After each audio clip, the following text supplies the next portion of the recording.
జీ5 ఉండగా మీ favourite TV shows ని మీరు అస్సలు మిస్ అవ్వలేరు. Complete free. వరుణ్, వెళ్ళిన పని ఏం చేశావు? ఫ్యూచర్ ఎలా ఉంటుందో పిక్చర్ చూపించి వాళ్ళ వెన్నులో వణుకు పుట్టించి వచ్చాను మేడం. వణుకు పుట్టించావా? వణికిపోయి వచ్చావా? అదేంటి మేడం అలా అంటున్నారు? నేను మామూలు వరుణ్ణి కాదు, రేపో మాపో విష్ణు మేడలో తాలి కట్టే వరుణ్ణి కూడా. మనమంటేనే వాళ్ళకి గజగజ మేడం. అందుకేనా స్టేషన్లో వేయించి మరి బాజా భజంత్రీలు వాయించింది నీ కాబోయే భార్య? అదంతా కృష్ణ చేసిన పని మేడం. అయినా ఏది మర్చిపోను కదా. ఇవన్నీ త్వరలోనే రిటర్న్ గిఫ్ట్గా ఇస్తానని గట్టిగా వార్నింగ్ ఇచ్చొచ్చాను. నమ్మొచ్చా? అనుమానమే అక్కర్లేదు మేడం. ఏది ఏమైనా ఏం చేసైనా సరే అతి త్వరలో విష్ణుని పెళ్ళాడేది నేనే అని ఓ రేంజ్ వాయిస్తో చెప్పొచ్చాను మేడం. ఇక నెక్స్ట్ చూడండి, వాళ్ళ బుర్రలు భూచక్రాల్లా తిరిగిపోతూ ఉంటాయి. ప్రామిస్ మేడం, నన్ను నమ్మండి. Okay, good. ఇక నుంచి ఏం చేసినా జాగ్రత్తగా చెయ్యి. ఆ కృష్ణ మామూలుది కాదు. ఎక్కడ దాని చేతికి చిక్కుతామా అని ఎర్రవేసి ఎదురు చూస్తూ ఉంటుంది. అన్ని దిక్కులా ఆరా తీస్తూ ఉంటుంది. ఓకే మేడం, ఉంటాను.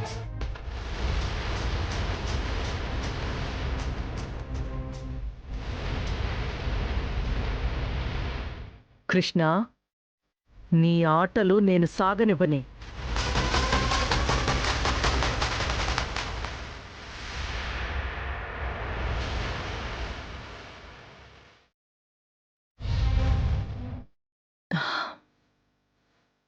ఏంటి చక్రా, ఏమైంది?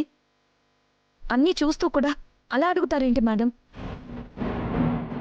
ఈ పాటికి నిశ్చితార్థం పూర్తి చేసుకుని శ్రీకాంత్కి కాబోయే భార్యగా హ్యాపీగా మీ ముందుకు రావాల్సిన దాన్ని రెండోసారి కూడా ఎంగేజ్మెంట్ ఆపేసి ఇదిగో ఇలా రావాల్సి వచ్చింది. ఆగింది ఈవెంటే కాని నేను నీకిచ్చిన కమిట్మెంట్ కాదు కదా శిఖరా.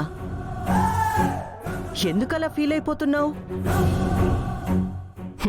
ఈ ఫంక్షన్ ఆగినంత మాత్రాన టెన్షన్ పడిపోవడం దేనికి? అసలు ఫంక్షన్ని అతి త్వరలోనే అంగరంగ వైభవంగా జరిపిద్దాం. అయినా శిఖరా, ఇలా జరగడం కూడా ఓ రకంగా నీకు మంచే జరిగిందనుకో. హ్యాపీగా లాగ్ లేకుండా డైరెక్ట్గా పెళ్లిపీటలే ఎక్కబోతున్నావు. ఇంకేంటి? నువ్వు జరిగింది మొత్తం మర్చిపో. నెక్స్ట్ జరగాల్సిందేంటో ఎలాగో దాని పనిలో ఉందాం. ఇందాకే ఆ వరుణ్తో కూడా మాట్లాడాను. అతి తొందరలోనే విష్ణు మెళ్ళో తాళి కడతాను అని ఇంటికెళ్ళి మరీ చెప్పొచ్చాడంట. అంతకు మించి వాడి విషయంలో రాణెమ్మ చాలా గొప్పగా ఫీల్ అయిపోతూ ఉంది కాబట్టి వాడనుకున్నది చాలా సులువుగానే చేసేస్తాడు. మేడం, నిశ్చితార్థం టైంలో పవర్ దానంతటదే ఆఫ్ అయ్యి ఉంటుందా, లేక ఎవరైనా మెయిన్ ఆఫ్ చేసి ఉంటారా? ఖచ్చితంగా ఎవరో ఆఫ్ చేసే ఉంటారు శిఖరా. అదే మేడం నాకు అనిపిస్తుంది. కొన్ని సెకండ్ల వ్యవధిలోనే ఆ రింగ్ ఎలా మాయమైపోయింది? ఒకవేళ కింద పడుంటే ఖచ్చితంగా దొరికిపోయేది. దొరకలేదంటే సంథింగ్ ఇస్ రాంగ్. ఏదో జరుగుంటుంది. ఆ టైంలో అక్కడ ఏం జరుగుంటుందో మనకి తెలియాలి మేడం. అవును శిఖరా, తెలుసుకుందాం. యా మేడం, సీసీటీవీ ఫుటేజ్లో అయితే చీకట్లో ఏం జరిగిందో కూడా క్లియర్గా చూడొచ్చు. సరే పద.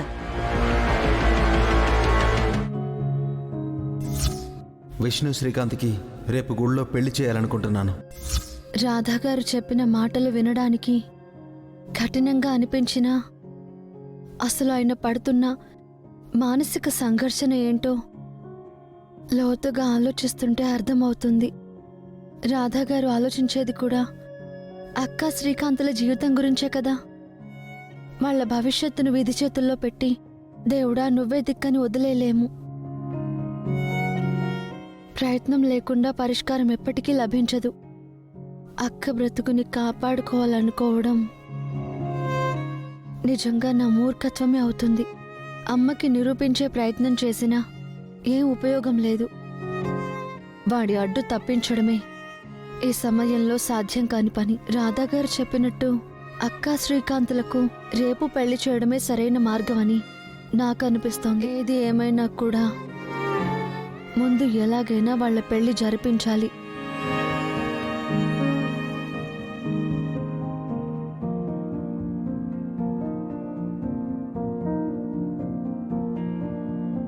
మరి అక్కని ఎలా ఒప్పించడం? తను ఈ పెళ్లికి ఎట్టి పరిస్థితుల్లో ఒప్పుకోదు. మరెలా? ఒక పక్క ఆ వరుణ్ వాళ్ళు పెళ్లి పనులు అంటూ తొందర పెడుతున్నారు. మరోవైపు పిన్ని వాళ్ళు శిఖర శ్రీకాంత్ల పెళ్లిని ఏ క్షణంలో అయినా చేసేలాగా ఉన్నారు. వాళ్ళని ఎలా ఆపగలను? అక్కనెలా ఈ పెళ్లికి ఒప్పించగలను? శ్రీకాంత్, నీతో ఒక ముఖ్యమైన విషయం చెప్పాలరా. ఏంటి రాదా? విష్ణుకి నీకు రేపు పెళ్లి చేద్దాం అనుకుంటున్నాను.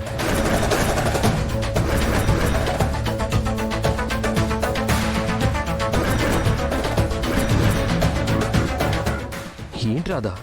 ఏం మాట్లాడుతున్నావు? నువ్వు సరిగ్గానే విన్నావు శ్రీకాంత్. విష్ణుతో నీ పెళ్లి చేయాలని నేను డిసైడ్ అయ్యాను.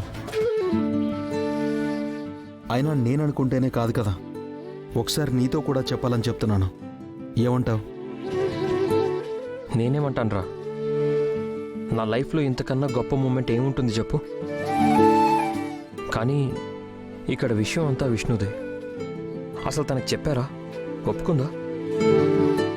ఇంకా ఆ విషయంలో క్లారిటీ లేదు, కానీ కృష్ణతో మాత్రం చెప్పాను. ఏం చెప్పైనా సరే విష్ణుని ఒప్పించి రేపు ఉదయం గుడికి తనని వెంటబెట్టుకుని రమ్మని చెప్పాను. తనే వస్తుంది. నువ్వైతే ఉదయాన్నే పెళ్లికి సిద్ధమైపో, సరేనా? కానీ నాకెందుకో ఈ హడావిడి పెళ్లికి విష్ణు ఒప్పుకోదేమో అనిపిస్తుంది. ఎందుకు ఒప్పుకో శ్రీకాంత్? నిన్నంతగా ప్రేమించింది కదా. పైగా ఇప్పుడు తనున్న పరిస్థితి కూడా బాలేదు. ఆ వరుణ్ గాడి ఫ్యామిలీ పెళ్ళో అని టార్చర్ పెడుతున్నారంట. వేషాలు వేసి నేను వాళ్ళ పెళ్లి పనులను ఆపాల్సి వస్తుంది. ఇదొక్కటే సమస్య కాదురా. ఇటుపక్క శిఖర వాళ్ళ అమ్మాయితే లేడీ బాహుబల్లాగా మంచి ఫాలోయింగ్ ఉంది. 10 రోజుల్లోనే మీ పెళ్లికి ముహూర్తాలు ఫిక్స్ చేసేలా ఉంది. ఇంత మేజర్ సమస్యలు ఫెన్సింగ్ వైర్లలా చుట్టుకున్నప్పుడు విష్ణు కూడా ఆప్షన్ ఏం లేదురా. సో ఖచ్చితంగా తను కూడా ఈ పెళ్లిని యాక్సెప్ట్ చేయాలి. నువ్వు అంటుంది కరెక్టే అన్నయ్య, కానీ తన మనసులో ఎలాంటి నిర్ణయం ఉందో మనకు తెలియదు కదా. ఏంట్రా మరీ టూ మచ్గా ఉన్నావు? ప్రాబ్లమ్స్ ఉన్నాయి, సొల్యూషన్ వెతికానని నేనంటుంటే ఒప్పుకుంటుందా ఒప్పుకోదా అని ఏంటా పనికి మాలిన డౌట్లు నువ్వు? విష్ణు రేపు ఉదయం గుళ్ళో నిన్ను పెళ్లి చేసుకోవడానికి వస్తుంది, రావాల్సిందే, అంతే. తను నిన్ను ప్రేమించింది నిజమే అయితే తను ఎలాంటి పరిస్థితిలో ఉన్నా నీకోసం వచ్చి తీరుతుంది. ఆ, తను రాలేదంటే ఇంకా తనని మర్చిపో.